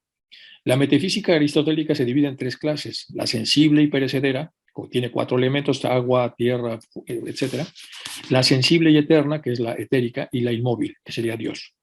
Sustancia se llaman los cuerpos simples, por ejemplo, la tierra, el fuego, el agua y todas las cosas semejantes. Tiene que ver aquí con los primeros 4 elementos. Y en general los cuerpos y los compuestos de estos, tanto animales como los demonios y las partes de estos. Y todas estas cosas se llaman sustancias porque no se predican en un sujeto, sino que las demás cosas se predican a partir de estas. Y en otro sentido se llama sustancia lo que sea causa inmanente del ser en todas aquellas cosas que no se predican de un sujeto. Por ejemplo, el alma para un animal. Un ejemplo entonces con eso hace su famoso árbol porfiriano, que es este. Entonces tenemos sustancia, puede ser corporal o incorporal, lo incorpóreo o lo corporal. El cuerpo puede ser animado o inanimado. Lo viviente puede ser sensible o insensible. Lo animal puede ser racional o irracional. Y finalmente todo llega a la parte última, que es el hombre, que es un animal racional, un animal racional, un ser viviente sensible, con un cuerpo animado, con una sustancia tanto corporal como no corporal, y hace el famoso árbol, que esta es una de las formas en las que puede más o menos ejemplificarse. En pocas palabras, cuando estiramos el intelecto, tal como lo está aquí proponiendo aquí Taimi, el estiramiento de este término medio del conocimiento, para poder hacerlo tenemos que hacer los clústeres que ya vimos, que son estos cuadros, y empezar a dividir y dividir y dividir la realidad y ver cuál es el camino que cada ser humano está tomando hasta que llega a un tope. Y en el tope tiene que esperar entonces la venida de lo abstracto para que a través de lo abstracto podamos entender cómo Sat toca el deseo, cómo Sit toca el pensamiento y cómo Ananda toca el placer y la mónada la personalidad. Bueno, vamos ahora con más de todo esto. El conocimiento de uno mismo, Krishnamurti. ¿Qué pasa cuando nosotros dirigimos este mismo árbol porfiriano al interior de un ser humano para empezar a categorizarse y empezar a ver qué somos y qué no somos? Es decir, desprendemos lo que somos para observarlo y observarnos. Como el niño cuando por primera vez ve cualquier cosa, con esa actitud de sorpresa. Vivir es descubrir por uno mismo aquello que es verdadero. Descubrir por uno mismo aquello que es verdadero. No porque lo leímos, no porque lo aprendimos, no porque alguien nos lo dijo. Es descubrirlo por uno mismo como el niño que está descubriendo esto. Y uno puede hacer eso únicamente cuando hay libertad. ¿De qué? De condicionamientos, de prejuicios, de ver las cosas deformadas por toda la cultura y la historia que tenemos, como el niño que acaba de nacer y no tiene ningún prejuicio para observar esto. Entonces, cuando hay libertad, cuando existe una constante revolución interna, es decir, la capacidad de armar lo que queramos armar sin necesidad de recurrir al pasado, sino vivido como una experiencia totalmente nueva y por lo tanto libre de prejuicios. Eso dice Krishnamurti y va a ser útil para lo que vamos a ver después. Entonces, de acuerdo a eso, tenemos acá el primer huevo áureo que termina con Atma, y aquí está el cuerpo físico en la parte de abajo, y esta es la semilla. Esta semilla, si se riega apropiadamente, empieza a crecer, y tenemos entonces aquí la conciencia monádica. Y si la seguimos regando, podemos llegar entonces al límite de lo que sería ya lo absoluto. Y entonces, esto es el ser humano, todo esto, pero el ser humano escéptico solamente se ve aquí. El que es incipiente, caminador del desarrollo interior, empieza a coquetear con estos elementos. El que sigue trabajando pasa el primer límite y ahora ya empieza como a integrar estos elementos. Si seguimos profundizando, llegamos a estos elementos. Si seguimos profundizando, llegamos a estos y entonces llegamos ya a la antesala de la totalidad, que tendría entonces, como ya hemos visto, la oración esta budista tan conocida, que es el Sutra del Corazón. Vamos con el nominalismo que nos va a ir llevando en el desarrollo de estas funciones. Entonces, el nominalismo, pues vamos a tener que llamarle las cosas de diferentes cosas. Aquí tenemos un feto de 4 semanas, aquí tenemos uno de 10, de 16 y de 20. Si lo estudiamos y alguien nos dice un feto de 16 semanas, pues sabemos que es este. Si no estamos hablando de un feto de 10 semanas, sabemos que es este. Luego aquí tenemos una subdivisión todavía mayor, 43 días, 36 semanas, 32 semanas, 28. Ahora nos hablan de uno de, por ejemplo, de 16 semanas y estamos hablando de esto. De 4 semanas estamos hablando de esto. Y a término estamos hablando de esto. Y luego nosotros sabemos que este bebé, que todavía no sale, después de 80, 90 o 100 años, se va a convertir en esto. Y que después de convertirse en esto, cuando muera, se va a regresar otra vez a esto. Es decir, un esperma que va a llegar a un óvulo, que va a ser implantado en el tercio medio, el tercio externo de lo que es la trompa del falopio, y una vez fecundado va a llegar acá y se va a anidar. Y una vez nidado va a seguir este proceso mecánico, ese proceso funcional. Se convierte en cigoto, en embrión del día 3, la mórula y el blastocisto. Y alguien dice, ¿qué es el blastocisto? Pues esto que está aquí. Y bueno, toda esta nominación nos permite en el mundo de la materia entender lo que sucede y entender que hay un procedimiento y que este procedimiento no se detiene porque es mediado por todas las energías sutiles que nosotros conocemos. Es decir, esto pasa de manera automática. Lo que no pasa de manera automática es el desarrollo interior. Ahí el sujeto tendría que conducirlo. Es como si todos necesitáramos trabajar para que esto sucediese. Es decir, que nosotros tuviéramos que meter mano y estar haciendo todos los días los cambios necesarios, programados como si fuéramos programadores de ordenadores o computadoras, y poco a poco todos los días estuviéramos haciendo los cambios para que esto pudiera realizarse. Eso no pasa, lo hace la naturaleza, pero aquí sí que pasa. Este es un cambio evolutivo natural hecho por la naturaleza. Este es un cambio personal hecho por méritos a través del propio sujeto, que requiere romper su escepticismo y empezar a reconciliarse con las partes interiores y a ascender tanto como pueda hasta llegar a lo absoluto. Bueno, así es más o menos como nos lo trata de explicar Taimni, el hecho de que es todo un tema este. Vamos con más cosas de su libro. Dice, representa el universo manifestado colgando, invertido y enraizado en lo inmanifestado. La figura 13 representa el universo manifestado, que es el que vemos, el que conocemos, colgando, invertido y enraizado en el inmanifestado. En un árbol, las ramas más pequeñas se van reuniendo progresivamente en ramas más grandes, hasta alcanzar la horquilla, en la que se produce la bifurcación. Por encima de ella está el tronco único, que pende de las raíces ocultas en el terreno, y que parcialmente es oculto y parcialmente es manifiesto. El estudiante verá por sí mismo cuán adecuadamente simboliza el árbol invertido no solamente la progresiva integración de los principios menores o tapas en principios más abarcantes, sino también la relación entre lo inmanifestado y lo manifestado. Podrá establecer las correspondencias entre ramas del árbol invertido y los diferentes principios que operan en los dominios de lo inmanifiesto y lo manifiesto, y que quedará entonces fascinado por las estrechas y análogas relaciones. Que aunque no veamos lo inmanifestado, entendemos que en la totalidad de lo que se manifiesta, así como lo vimos de este lado, aunque no veamos en un ser humano esto, todo ser humano tiene acceso a esto. Un ser humano es todo esto y no nada más lo que nosotros vemos del ser humano es exactamente lo que nos está diciendo en este ejemplo. En el cuerpo humano, el sistema nervioso también es como un árbol invertido, enraizado en el cerebro. Y desde que el sistema nervioso junto con el cerebro es el vehículo físico esencial del hombre en el plano físico, mediante el cual se expresan la mente y la conciencia, sirviendo el resto del cuerpo tan solo para mantener al sistema nervioso. Vemos cómo las realidades subyacentes en la manifestación se reflejan una y otra vez en diferentes niveles y esferas de la manifestación. Y después tenemos otra vez por principios herméticos lo mismo con los vasos sanguíneos. Estos son los vasos llenos de vida, la sangre con oxígeno. Aquí se pierde oxígeno, se toma dióxido de carbono y entonces hay estas raíces que se comunican, los vasos comunicantes, en donde se va dando la posibilidad de que la sangre, ya una vez sin oxígeno, regrese otra vez a los pulmones para ser oxigenada, para volver otra vez a repartir y repartir esto como posibilidades, que es un poco el ejemplo que nos había puesto Taimi hace un momento con el tema del océano.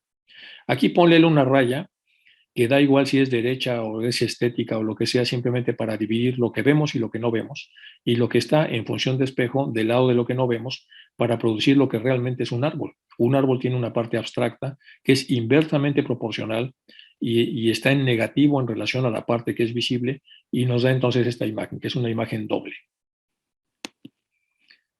Bueno, más sobre lo que nos comenta Dai. Podemos ahora mencionar de paso que el espíritu es libre, ilimitado, centralizado, capaz de expansión ilimitada y es uno y los muchos a la vez. Dos renglones y vean todo lo que nos dijo. Podemos mencionar de paso que el espíritu es libre, ilimitado, centralizado, capaz de expansión ilimitada y es uno y los muchos a la vez. Todo eso es el espíritu. De este modo puede ser simbolizado adecuadamente por número infinito de líneas ilimitadas que se cruzan en un punto, como en la figura izquierda. Si el espíritu es un punto a partir del cual sale todo, y es libre, y es ilimitado, y está centralizado, es decir, se origina en un punto, y es capaz de expansión ilimitada, y es lo uno y lo mucho a la vez. ¿Por qué lo uno y lo mucho a la vez? Porque es un punto que, aunque se separen aquí miles de rayas, todas las rayas al final tienen una referencia con el uno. Por lo tanto, entonces, es uno y muchos a la vez. ¿Por qué es ilimitado? Pues porque la cantidad de rayas es ilimitada. ¿Por qué es centralizado? Porque parte de un punto. ¿Por qué es libre? Porque puede hacer cuanto quiera cuando va al mundo de la manifestación. Bueno, ok. De este modo puede ser simbolizado adecuadamente por un número infinito de líneas ilimitadas que se cruzan en un punto, como en la figura de la izquierda. La materia, por otra parte, es un agente restrictivo de libertad. Esta no es libre, que impone limitaciones. Una vez que el espíritu la toca, lo limita y es capaz de existir en un infinito número de grados de sutilidad. De este modo puede ser adecuadamente representado por un infinito número de círculos concéntricos, tal como se muestra en la figura de la derecha. La figura central es tan solo una combinación de ambas figuras y por lo tanto representa la acción conjunta o interacción de espíritu y materia, que es lo que en realidad es la manifestación. Entonces, en primer lugar nos dice que son rayos que salen del punto central. Están aquí también, interacción del espíritu con la materia. Entonces, y luego dice, bueno, si hay estados de conciencia, estas rayas también podrían esquematizarse como círculos. Los círculos serían como espacios o planos o globos a través de los cuales cada uno de estos rayos que representa a un ser humano, en un momento dado podría acceder a ellos en función de su propio desarrollo personal. Y entonces vamos pasando entonces de un círculo a otro círculo y a otro círculo. Y entonces, cuando esto lo juntamos con esto, que es el espíritu, tenemos entonces todos los rayos, todas las radiaciones, todos los puntos, pero también tenemos los círculos. Y en algunos seres humanos entonces coincidimos con otros seres humanos que están vibrando en la misma tonalidad y otros que están vibrando en otra tonalidad, entendiendo que esto se hace ad infinitum hacia afuera. Y ad infinitum no totalmente, pero aquí lo pone como infinitum, pero es decir, una persona puede estar tan densificada como quiera o puede estar tan centralizada como quiera. El camino es el mismo para él y para todos. Y todos, mi hermano, el de junto, mi hermano, el de más allá, tiene el mismo camino para llegar al punto del cual venimos todos, que es este. Por eso es que lo está explicando aquí con este esquema. Entonces, él lo que hace es juntar lo que son los niveles vibracionales de la materia con lo que son los vectores que salen de este punto y nos da este sistema. Y este sistema cuando baja es esto, es el ser humano. De modo que la figura central ha de ser vista como un símbolo más apropiado de la manifestación, representando en una forma matemática todos los aspectos más esenciales del espíritu y la materia. Sin embargo, su característica más notable es que muestra de un modo efectivo que los dos principios opuestos polares, que son espíritu y materia, son derivaciones o aspectos de un principio último, al fin de comprender cómo es posible esto. Bueno, y aquí entonces separé esto para que se pudiera leer con mucho más detenimiento y más cuidado. Y aquí un tema de los números que ya se había hablado ayer en la clase de Isaac. Descendamos ahora del dominio del no número, es decir, de lo no manifiesto o cero, al dominio de los números, es decir, a lo manifiesto. Pero si nosotros lo vemos de arriba para abajo, más bien los verdaderos números son los que están allá y estos son los no números, pero da igual de dónde estemos viendo el árbol.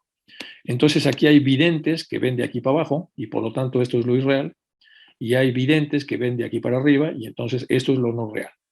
Para los que estamos abajo, lo no real es lo que no es evidente a los sentidos. Para los que están arriba, lo no real es el principio mayábico, en donde está construida una realidad que no existe porque la verdaderamente real está acá. ¿Quién tiene la verdad? Pues los de arriba, obviamente. Bueno, entonces vamos a ver lo que sigue. Tenemos 1,1 más 1 es igual a 2. 2 más 1 es igual a 3, 3 más 1 es igual a 4, 4 más 1 igual a 5. Yo lo había comentado ayer, Isaac, ¿se acuerdan? Todo se parte en la multiplicidad de la propia unidad. La unidad es un entero que tiene, desde el punto de vista radial, contacto con el punto original, como todos los números que una vez nominados puedan darle la vuelta. Cuando nosotros ponemos a los números y los nominamos artificialmente, a los números les vamos a poner múltiplos del sí mismo, pero son números nominativos. Es decir, el 887 solamente sirve para diferenciar a este número del otro número. Pero si no los nominamos, el 897 es un 1, igual que el 1, igual que el 7, igual que el 9, igual que el 15 o lo que fuere. Todos ellos son 1 y por lo tanto tienen entonces una propensión a desarrollarse y a dirigirse hacia el centro del cual parten, que es donde está el principio espiritual. Vemos así que el 1 es el número fundamental, el padre de todos los números, porque todos somos 1, todos los cuales pueden crearse por la proliferación de sí mismo, es decir, del propio 1. Y dado que el 1, a diferencia del 0, está también en el dominio de la manifestación, ha de representar aquel nivel de realidad que esté en la base misma de la manifestación, a aquel principio que sea la raíz de la tendencia o poder de manifestar, que sería el punto. Todos entonces tienen la capacidad de dirigirse concéntricamente a la parte interna y llegar al punto máximo de acuerdo a este primer ejemplo que es el espíritu. ¿Cuál es ese nivel de realidad o principio? Para poder responder esta pregunta, en primer lugar, tendríamos que considerar dos hechos. Uno es la diferenciación primaria de la realidad en el Tattva Shiva Shakti. Este Tattva o principio, siendo Tattva primario y dual, debe obviamente ser representado por el número 2. Esto quiere decir que ha de haber otro nivel de la realidad entre el 0, que es lo no manifestado, y el 2. Porque ¿cómo? ¿Y en dónde está el 1? Entonces, que corresponda al número 1 de la serie fundamental, 0, 1, 2, 3, etcétera. Entonces hay que simbolizar y tratar de entender, una vez que tenemos al Tattva Shiva Shakti, que ya es el 2, pues qué hay antes de este que no sea el 0, es decir, la parte inmanifestada. Y todo lo está haciendo, vean cómo lo que está haciendo aquí Taimni es exprimir las meninges de todos para poder tratar de entender a través del intelecto del cual todos tenemos cierto dominio, podamos tratar de entender lo que es muy difícil de entender porque pertenece a un nivel de abstracción muy complejo. Y aquí tiene este dibujo que ya es una gran síntesis de todo lo que está diciendo. No hemos tratado el significado de las figuras geométricas en este capítulo porque para rematar luego viene todavía más complicado con esto. Muchos ejemplos de simbolismo geométrico habrán de encontrarse en diferentes partes de esta obra. Bueno, tenemos el 0, dijimos lo absoluto, lo inmanifestado. El 1 es el 1, entonces lo 1 se conforma con el 1, el número perfecto. El 2 es el Shiva Shakti. Y entonces en el Shiva Shakti tenemos esta triada que está aquí, Sarasvati, Lakshmi y Durga, y del otro lado en Shiva tenemos Maidesha, Vishnu y Brahma. Bueno, entonces esto ya sería el 3, las trinidades de los dos lados.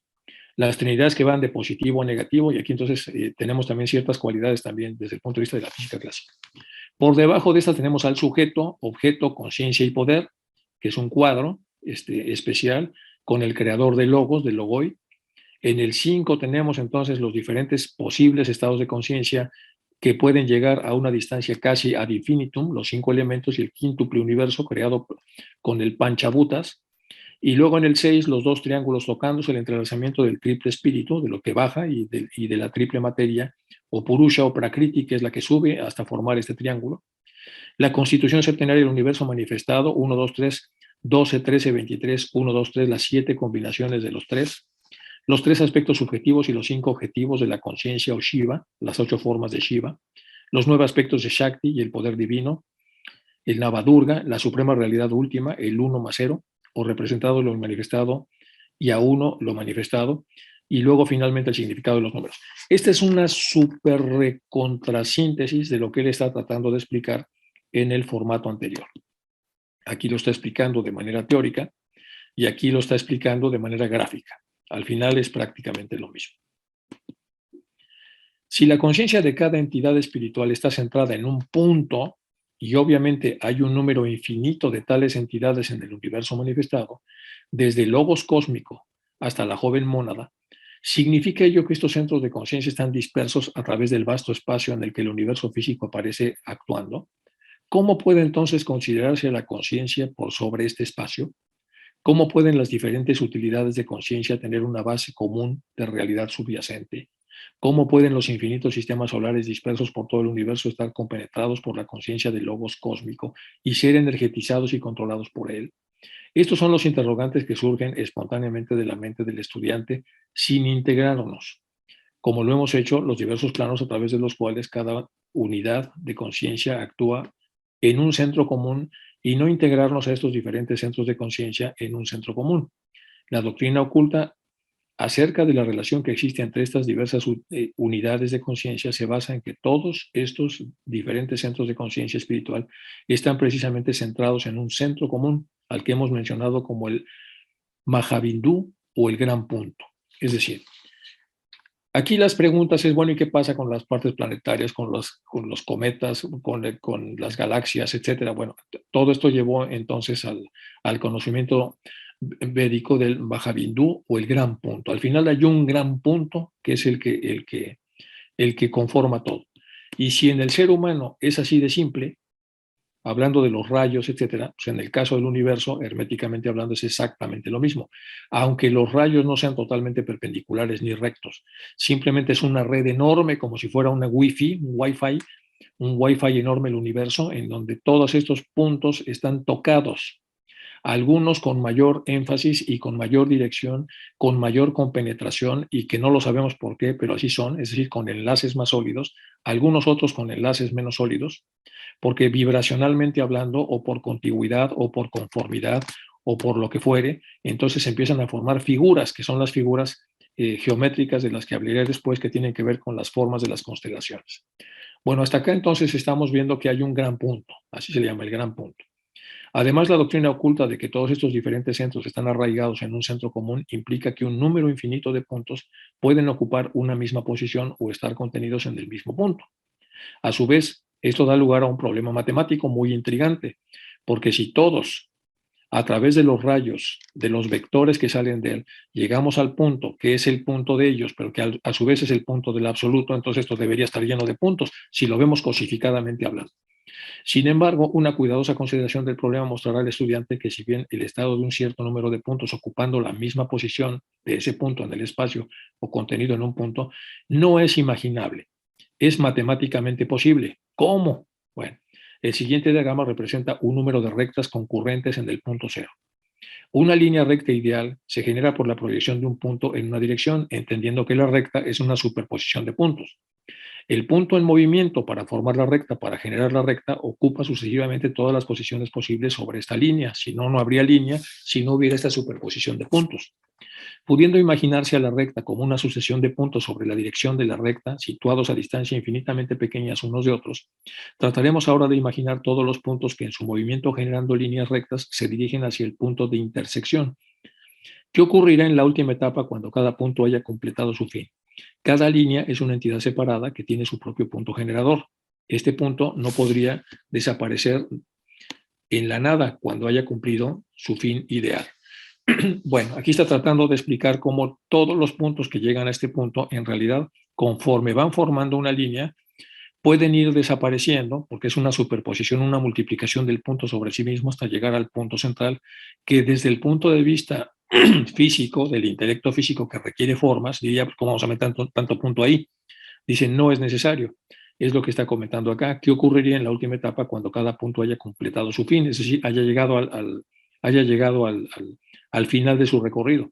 Cada línea es una entidad separada que tiene su propio punto generador. Este punto no podrá desaparecer en la nada cuando haya cumplido su fin ideal.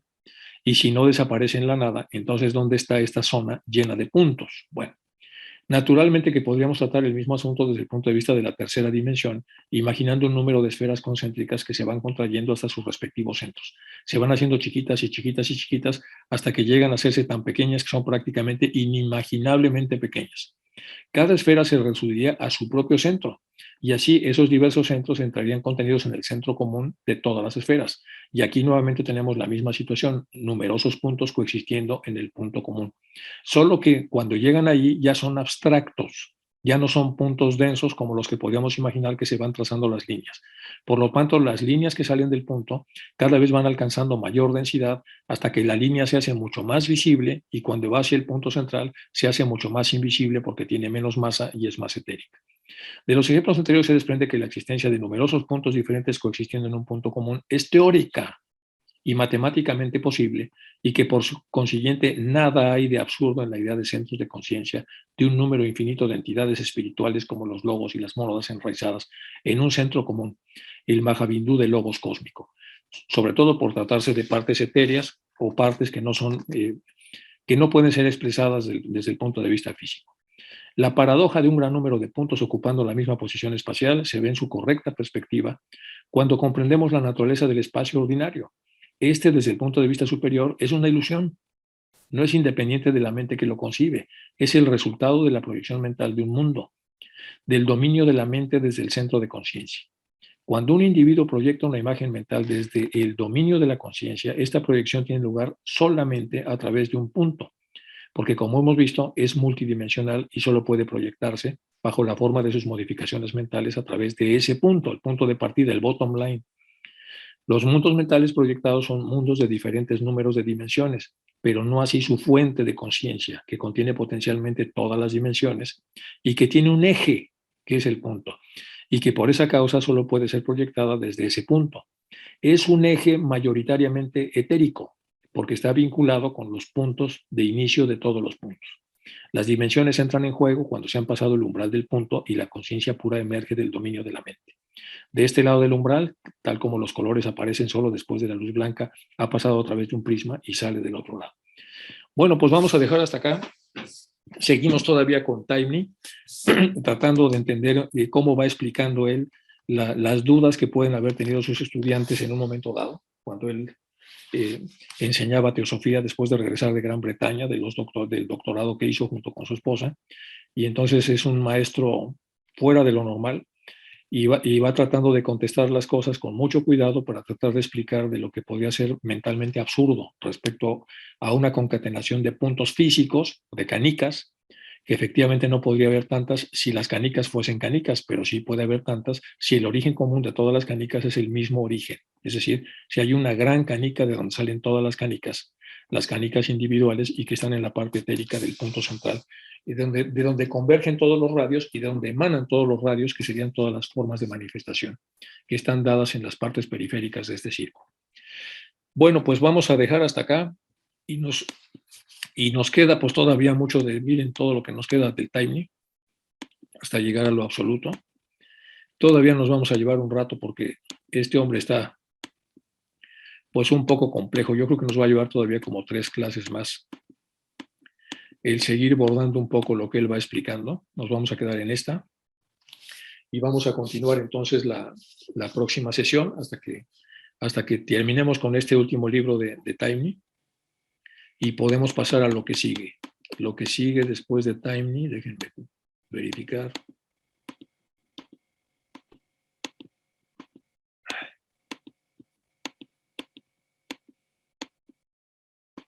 Etapa, todo esto es Taimni todavía. Bueno, luego seguimos con la parte de energía.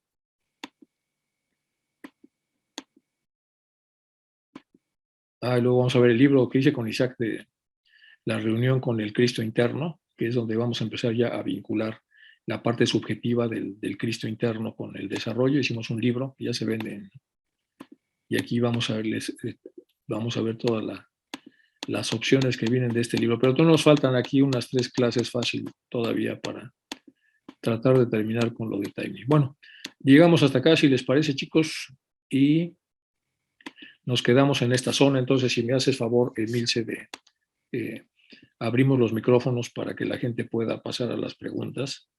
Y Está abierto. Y ahí había una mano levantada. Está José Álvarez y luego Salomón. José Álvarez. No te voy a preguntar nada porque es tanto lo que hay ahí que es difícil. Pero sí, gracias por adobarnos y después cocinarnos todo este inmenso conocimiento que Taime nos transmitió en sus libros. Y ya solamente me queda a nosotros coger un bocado, irlo masticando, masticando y masticando para después poderlo tragar. Porque la verdad que es bien complejo todas las cosas de Taime. Gracias. Pero hay que leerlas con cuidado, José, y tiene mucho sentido porque está estirando el intelecto. Y está, sí, cuando llega a lo inmanifestado, pues usa los puntos abstractos y lo poquito que hay, y con lo poquito que hay explica muy bien, explica cómo son esas correspondencias. Y sirve incluso para pues las personas, por ejemplo, en mi caso, que yo trabajo con Reiki, para poder dibujar los puntos, uso mucho los conceptos de timing.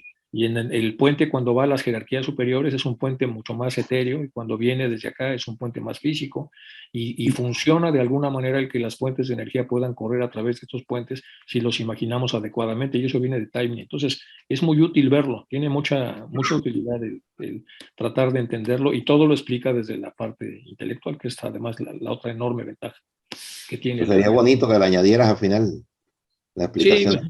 Sí, podemos hacer algún ejemplo. Hacemos una visualización, si les parece, ya que termine. Sí, faltan como 2 o 3 sesiones todavía de esto. Gracias. Bueno, gracias a ti. Salomón, acuérdate que ya hiciste tu pregunta hace ratito. Bueno, ahí te va otra. Oye, antes que nada, gracias. Eso, como dice José, es un inmenso conocimiento que para asimilarlo está un poco difícil. Pero bueno, te quiero hacer 2 preguntas bien cortitas. Uno es, los condicionamientos que uno trae desde muy pequeño, ¿es posible eliminarlos o simplemente los podemos debilitar? Porque yo siento que aparentemente ya los hemos quitado de nuestro comportamiento, pero como que siempre queda ahí un rastro de ese condicionamiento que creímos que ya se había desaparecido, sin embargo todavía aparece un poco por ahí, o rastros. Entonces, esa es una de las preguntas, por favor, Enrique. Mira, yo te voy Krishnamurti alguna vez comentó respecto a las preguntas lo siguiente, dice, la verdadera pregunta, porque le preguntaron que cuál era la pregunta de la vida cuando estaba dando una conferencia, y dice, la pregunta de la vida es cualquier pregunta que se hace con el corazón abierto a ser influido, porque preguntar por preguntar y hablar de cosas profundas para regresar a estar como estábamos, es como tocar cosas profundas sin que realmente hagan ni mella en la conciencia del otro. Pero preguntar abiertos a ser influidos y arriesgarme a que lo que voy a escuchar pueda transformar interiormente lo que yo pensaba antes de que me hubiese abierto, dice, esa es la pregunta de la vida. Y si yo estoy abierto a esta transformación interior, quiere decir que soy libre de los condicionamientos que evitan que yo pueda hacer eso. El concepto que utiliza un filósofo norteamericano que me encanta es como atrincherarse. Dice, uno está atrincherado respecto a sus propios prejuicios. Y entonces con eso pregunta, pero preguntas mal. Y entonces se toca otra vez de manera teórica las cosas y después cerramos y tú al final quedas como estabas, nada más con una pequeña embadurnada de conocimientos o de algunas flores que no conocías que van a servir para adornar el jardín, pero el jardín sigue siendo el mismo. Entonces, ese es uno de los temas a través de los cuales se puede nulificar el proceso de lo anterior. Luego Krishnamurti también explica que mientras nosotros estemos con los condicionamientos del pasado y veamos toda la realidad soportada por lo que nos han enseñado en el pasado, no somos libres. Y como no tenemos libertad, no podemos avanzar. Y no podemos avanzar porque conforme el conocimiento se va haciendo abstracto, hace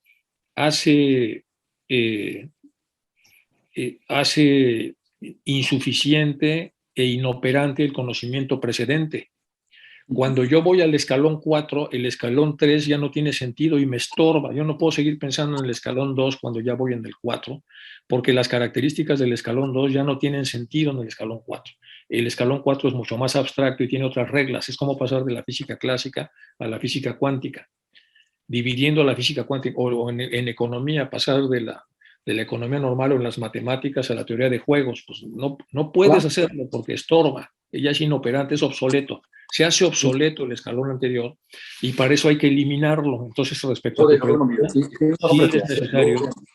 es necesario eliminar el conocimiento previo para poder abrirte como un niño a tratar de descubrir lo que acabas de abrir en ese cuarto, porque vas a ver un montón de cosas que no estaban, que no tienen sentido con el cuarto anterior. Si te llenas de miedo, pues cierras la puerta y te regresas al otro cuarto y ahí vamos entonces poco a poco tratando de animarnos a entrar juntos a este tipo de habitaciones. Hay muchos autores que trabajan esto y lo trabajan interesante. Al final creo que todos somos muy teóricos porque pues, ¿quién se puede sustraer de los condicionamientos? Es muy difícil que nos sustraigamos. Hacemos lo que podemos los que estudiamos teosofía, pero pues, al final estamos en... No es tan fácil borrar todos los aspectos anteriores para poder construir los ulteriores. Pero si no lo hacemos, pues nunca vamos a caminar Y está lleno de sentencias de este tipo, incluso los evangelios. ¿Se acuerdan del hombre que dice que ya seguía todos los mandamientos? ¿Y ahora qué sigue? Ya sigo los mandamientos todas las semanas, estoy bien, ¿y ahora qué sigue? Y le dice Cristo, sí, pues entonces regala todo tu dinero a los pobres, deja todas tus cosas, agarra un cuenco con 3 o 4 mudas de ropa y sígueme. Y dice, dice, pues no, la persona no está lista para todavía dar un paso de ese calibre. San Pablo los tuvo, pero acuérdense que hay toda una versión de la caída del caballo, todo lo que le pasó. En esa le llevaron a dar un viajecito, lo llevaron a los mundos sutiles, lo sembraron en el caballo, se cayó y obviamente cambió, pero esos procesos de transformación no son tan simples para un ser humano común y corriente como todos los que estamos aquí. Cuesta mucho trabajo abandonar las comodidades en las que estamos y entonces estamos en contacto con el conocimiento bellísimo, pero pues queda como ver una pintura y vamos caminando de a poquitititos. Y en realidad no estamos, bueno, depende de cada quien, pero no sé si yo contesto tu pregunta. Salomón, sí, es muy complicado. Sí, gracias, Enrique, muy amable. ¿No? ¿De qué? José Antonio de la Rama, no estaban, sí, José Antonio. Espera, quería preguntar qué libro estás siguiendo de Tenny. Este último es el Dios y el universo, el clásico. Claro, hay una combinación de libros porque hemos estado viendo 3 o 4 de él. Eso es el Dios, el hombre y el universo, Enrique. Dios, el hombre y el universo. Lo he leído, pero cuando lo has comparado con lo que hace Porfirio, ya me he perdido ahí. No, eso lo metí yo para tratar de explicar lo que él hace una vez que empieza con todo el proceso de concatenaciones y de derivaciones, a través de las cuales formas caminos para entenderlos. Entonces, el que lo captó muy bien es Porfirio, y Porfirio basado en uno de los grandes filósofos más asociados al terreno de lo diverso, que es en este caso Aristóteles. Sí, y antes era muy difícil hacerlo, porque todos están más vinculados a los elementos de la creación del propio cosmos, con lo cual tendríamos que hablar pues de Anaxímenes, Anaxágoras, y sería un rollo. Entonces ya de alguna manera Aristóteles lo concatena muy bien en las sustancias. No se hace una gran síntesis y es más fácil trabajarlo, y así es como lo hace Porfirio. En Porfirio una se le deben las secuencia Eneadas de Plotino, se le deben porque fue su... claro. Y su biógrafo también. La Pues su biógrafo, el que le escribió las Eneadas, etcétera. Sí, Porfirio es un tipo muy, muy peculiar, es un hombre muy de gran desarrollo. Así es. Muchas gracias. ¿No? ¿De qué? Por todo. Patricia Chávez. Hola, doctor, ¿cómo está? Muy buenas tardes a todos. Yo tengo dos preguntas. La primera es, en el proceso evolutivo de un ser humano por cuestiones normales, naturales, ¿se daría la misma situación cuando es una fecundación por vitro? In vitro, una fecundación in vitro, que una fecundación por esperma común y corriente. Bueno, de hecho el esperma, incluso en la fecundación in vitro, pues también es un esperma común y corriente. A menos que haya ido la persona esta a un banco de esperma y esté usando lo de Brad Pitt, pero si es el de su pareja, pues obviamente es el mismo proceso. Está la zona pelúcida del óvulo que evita el ser perforada, y luego llegan estos a rascar y rascar y rascar, y el primero que entra pues es el que se queda. Y una vez que se hace la fecundación, ahora hay que hacer la nidación, tiene que nidarse este huevo y tratar de lograrse el producto. Ahí hay personas que, a pesar de tratar de hacerlo montones de veces, no sucede. Ahí el karma y algunas cosas están vinculadas a este teatro que nos han puesto a nosotros para vivir en el plano físico, que sabemos que está soportado por billones y billones de lípicas y de algún otro tipo de entidades que son los que hacen esto y hacen que los átomos que están de alguna forma formen los objetos que todos veamos, para que nos imaginemos esta obra de teatro en la que estamos todos metidos. Tiene sus reglas, tiene sus reglas superiores sobre lo que se puede y no se puede hacer, de las cuales pues no sabemos todo con la profundidad que debemos, pero en teoría, si es algo permitido por las energías que nos gobiernan, se puede decir que sí es válido. De hecho, tan válido es que muchos niños han nacido así, han nacido con un formato de probeta. Pero si la limitación que tiene la pareja para tener hijos es una limitación que trasciende todo esto, pues normalmente esto no va a conseguirse. Y yo preguntando estas cosas, porque uno es de preguntón, al haber nacido en Occidente, pues tiene uno muchas dudas. Ahí con los monjes estos, ¿y qué pasa? Dice, bueno, si por alguna razón es tanta la insistencia de la técnica para generar el producto, pues ya al final el niño muere prematuramente, o se pueden pasar cosas así, pero al final el tema de la limitación a la que tiene derecho el encarnado, que se mezcla con las limitaciones de la pareja que encontró, pues van a funcionar de una manera tajante. Solo tiene uno que ver un poco más hacia futuro lo que sucede. O sea, no podemos quedarnos nada más en que si nació o no nació, sino hay que ver lo que esperaba esta pareja al procrear este niño, y si es un niño que o se va a hacer enfermizo o se va a ir, y digamos, ¿para qué se tiene el bebé? ¿Para qué se vive esa experiencia? Es un tema complejo, bastante complejo. Incluso en los niveles más superficiales es complejo. Es complejo porque se hacen discusiones como incompletas sobre problemas que son pues tienen mucho más complejidad en relación al niño que van a nacer, el alma que va a encarnar ahí, que debe tener ciertas características respecto a los padres que están incesantemente tratando de admitirlo. Bueno, es todo un tema, Patricia, nos entraríamos en un tema muy complejo. Es, de acuerdo a lo que usted nos presentó dentro del diagrama del árbol, todo está ramificado en nuestro organismo, tanto interno como externo, ¿no? En lo abstracto están todas esas cosas como posibilidades, y en lo manifiesto están algunas de esas posibilidades desarrolladas, alejadas del vector central del punto, que pasa a través de lo tangible a lo intangible y llega hasta un punto en el que se confunde con el punto único, que es el que comentaba. Bueno, ¿hasta dónde llega ese punto? Es lo que estaba comentando Taimi, pues llega hasta el punto único, el punto total, el punto de la totalidad, de la armonía completa, de donde viene todo, del Big Bang. El punto anterior al Big Bang, eso al final llega. Es un punto recto, no, que da vuelta, sube, baja, es como una red parecida al Internet. Es una red que nos abraza a todos y que hacia arriba nos hace hermanos a todos porque nos unifica, todos venimos de ahí. Y si hacemos ramificaciones de comunicación de la raíz entre puntos tangenciales u horizontales de la propia raíz, y entonces nos comunicamos como nos comunicamos todos a través de este medio, es decir, personas encarnadas con diferentes orígenes, en el que podemos a través de un idioma más o menos comunicarnos, etcétera, pero entendido de que cada vez que nos comunicamos en el plano horizontal, también nos comunicamos con las entidades superiores que forman parte de estas ramificaciones que van hacia lo abstracto.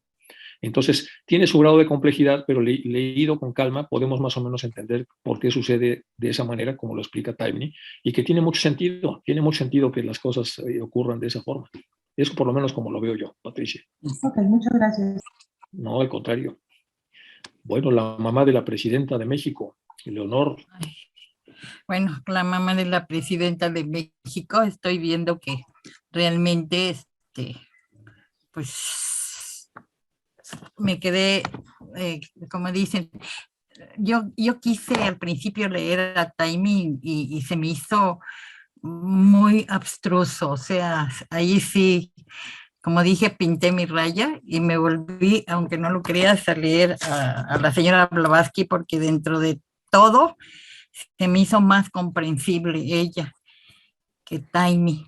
Entonces, yo tengo un montón de preguntas, pero francamente, entre ellas estoy viendo, o sea, entre lo que han estado preguntando, que estos escalones que estamos subiendo, aunque tú dices que hay que, pues, desecharlos, luego a veces, ¿cómo se llama?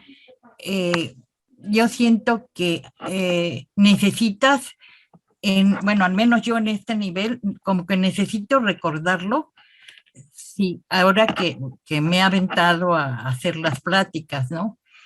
Y precisamente porque la presidenta está ahí picándome que ayúdame mamá a hacer la plática, y pues me estoy aventando. No soy muy buena para explicarme, pero pues lo estoy haciendo, y es cuando procuro bajarme de mis escalones, según yo, porque uno es soberbia y cree que todo lo sabe, pero luego cuando empieza uno a indagar, y ahorita, por ejemplo, que estoy con ustedes, que veo que yo estoy en el primer escalón de lo que ustedes están, pues me pongo a preguntarme, ¿es bueno a veces bajarse del nivel porque uno se siente más segura para poder hablar en un nivel más bajo de lo que uno quisiera estar?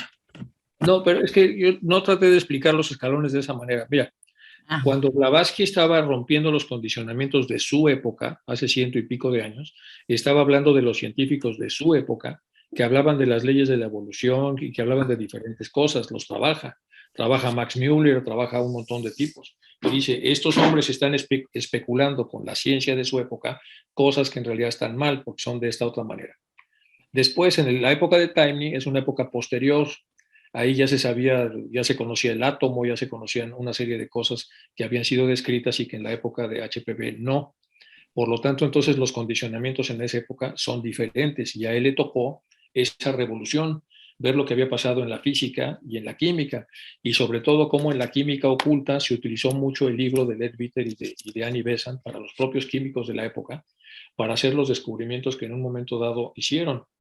Yo a una chica que conocí ahora en Chicago, que era como muy aficionada a Kandinsky, le mandé algunos libros para que viera cómo el propio Kandinsky no podía hacer descripciones acerca de las formas del pensamiento, hablando de los autores, pero sí lo metió en su teoría para evitar que los condicionamientos de los pintores y de los críticos de la época de Kandinsky no fueran a prejuiciarse y por lo tanto a descontar mucho del arte que él hizo. Entonces, es muy complicado hablar con una persona prejuiciosa.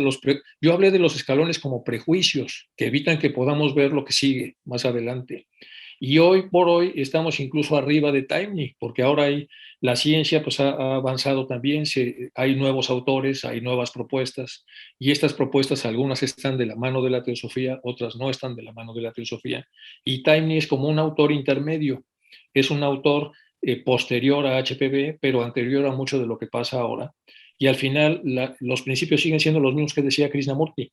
No podemos abarcar lo nuevo si lo vemos con los prejuicios de lo anterior, porque si lo vemos con los prejuicios de lo anterior, ese es un escalón ya salvado, ya pasó. Y tú como lo estás describiendo es, por supuesto, si vas a dar algo de cábala y utilizas la historia pues eso es otra cosa, no son escalones. Son parte del cuerpo, del cuerpo teórico de algo que dominas y que tienes que transmitir a las personas que van a escucharlo. Pero no son escalones. Los escalones serían cuánta de esa información tú no asimilaste por estar dudando de que fuera cierta o por tu preparación previa en la religión que tuvieras. Y si ese es el escalón anterior y no puedes volver a él porque empiezas a destrozar lo que ya has de alguna manera avanzado. Tienes que hacer un hueco a lo nuevo y para eso tienes que quitar el conocimiento que estorba, que es obsoleto, que es anterior o que es un conocimiento previo a donde pretendes llegar. Yo creo que eso se refiere la teoría escalonar que nos pone en forma de círculos como estados de conciencia. ¿Sí me explico? Era por ahí más o menos el tema. Sí, lo que pasa es que, por ejemplo, por eso, empecé con un montón de preguntas desde la vez pasada que dijiste, escute sus preguntas, ya se me olvidaron cómo hacértelas. Y ahorita, desde que empezaste, según yo, hasta estaba yo escribiendo mis preguntas, pero para hacerlas de manera concisa, pues sí las tengo que indagar o estudiar yo por mi parte, no investigando tanto como tú, que me imagino que has de haber leído un montón y sigues leyéndolo. No, la cuestión es que entre lo poco que uno lee, ¿sí? Tiene uno que, dentro de lo mismo que uno lee, yo por ejemplo he leído 2 o 3 veces la doctrina, en pedacitos si tú quieres, pero cada vez que la leo, digo, ¿y esto? ¿A qué horas lo leí? Porque se supone que ya lo leí, porque yo sí me leí de recto la doctrina cuando la estudiamos en la logia, y luego he estado releyéndola en pedacitos, pero hay veces cuando la lees en pedacitos dices, ¿y esto cuando no lo comprendí en el momento, lo estoy comprendiendo diferente? Y cada vez dentro de lo mismo que uno va estudiando, lo va entendiendo de diferente manera. Y entonces va uno cambiando, va uno dejando esos escalones en donde estábamos, pero luego empieza uno a oír algunas preguntas, por eso me encanta Salomón, y quiere uno entenderlo y empieza uno dentro de uno a darle vueltas, y a veces uno puede explicarlo y a veces no puede explicarlo. Y sí, por eso estoy procurando estar oyéndote a ti, a Isaac y a los más que puedo. Fíjate que las mejores preguntas, hay una revista que se llama USA, que ya no se publica, pero traía muchas cosas de Lancet, que fue la gran revista antes de Scientific American, y en esta hicieron un experimento los norteamericanos de los prejuicios, a través de un investigador que se llamaba Rosenthal. Otros hicieron el experimento y pusieron personas con coeficiente intelectual muy elevado a sacar una pelota de ping-pong en un tubo que estaba pegado en la tierra con 50 herramientas mecánicas y las metían la bola de ping-pong. Dice, pueden usar ustedes todo lo que tengan en su cuerpo y las herramientas para sacar la pelota de ping-pong. Y los científicos altos empezaron a hacer cosas complejas, pero no podían sacar la pelota. Y los niños hacían preguntas de todo tipo. ¿Podemos desatornillar el tubo? Pues no se puede. Cosas que no preguntaron los otros porque no querían verse estúpidos. Uh-huh. Y otro de los niños dice, ¿podemos perforarla? No se puede perforar la pelota, hay que sacarla de otra manera. Y se rascaban la cabeza y uno de los niños se bajó el zipper, hizo pis, empezó a subir la pelota y la sacaron, era la única manera de sacarla. Entonces, se habló mucho de ese experimento. Claro, muchas cosas no son tan complejas pero un intelectual conforme crece le quiere dar soluciones complejas para no parecer estúpido. Ese es el primer concepto que... El otro, en el libro de Harold Kushner, que es un rabino judío, uno de sus libros habla de un niño que fue al catecismo judío y estaban las mamás, estaban otras mamás con su mamá cuando regresa a casa y la madre le dice, dinos qué aprendiste hoy en el catecismo. No, mamá, dinos qué aprendiste hoy en el catecismo, estoy con mis amigas. Pues nada, de cómo salieron los judíos de Egipto. ¿Y qué te dijeron? Dice otra señora. No, mamá, dile a la señora. Pues nada, que Moisés llamó por walkie-talkie a la aviación judía para que trajeran unos barcos y pudieran subir ahí todos los judíos y pasar el Mar Rojo, y todas escandalizadas. ¿Eso te dijeron? No, pero si les digo lo que me dijeron van a decir que soy idiota. Que se abrió el mar y lo que... Entonces, obviamente lamentablemente hay una... Esa es parte del condicionamiento.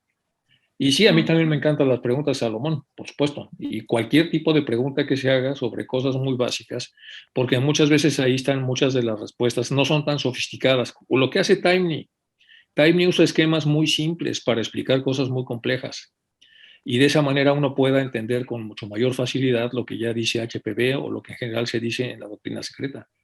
Sí, es más o menos lo que te puedo comentar. Yo estoy totalmente de acuerdo. A veces hay que es lo único que me gustó de Time y sus esquemas. Con eso sí me fui, porque sí, para mí es más fácil entenderlos.